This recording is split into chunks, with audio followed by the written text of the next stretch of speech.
who are sufficiently willful to create new versions of those systems on new entities, a phenomenon Nietzsche referred to as the transvaluation of all values.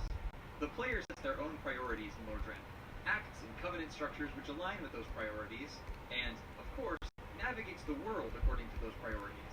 And it is precisely that player who best comprehends the precarious, indeterminate trajectory of the events in Dark Souls, who has played the game before, perhaps, who can most willfully and powerfully set sail into the dangers of Lordran.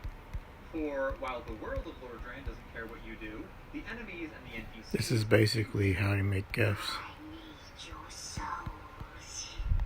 They too are active agents in this world, and in the vast majority of cases, the inhabitants of Lordran are hostile and pose a significant threat to the player character.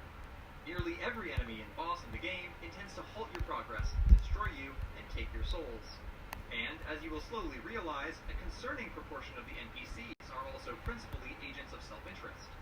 Believe me on this one, bruv. The man is scum. Don't you be fooled by his claims to do good. Who intend to get some kind of benefit from the player character or from other NPCs. Every being in Dark Souls has a will of its own, independent of the player character.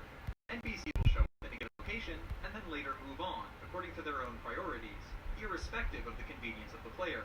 And many of the enemy inhabitants of Lordran would seek to subjugate the player character to their will and their own ends. In particular, this usually translates to them attempting to vanquish the player character to achieve some extrinsic goal. Most random enemies do it to take your souls. Others do it to protect something or someone. Others do it to satiate their animal instinct or hunger, and still others do it out of simple self-defense. In effect, the harsh violence with which every enemy greets the player is, in actuality, a further expression of the world of Dark Souls being different, existentialist rather than essentialist. No intervention will appear to automatically tune the difficulty down, to hold NPCs in the convenient spot, or to prevent an opponent from hitting as hard and as often as that opponent is hit. Remember the way in which the Nietzsche quote presented earlier emphasizes danger, daring, and an unhopefully dim horizon. Like Lordran, our universe can be an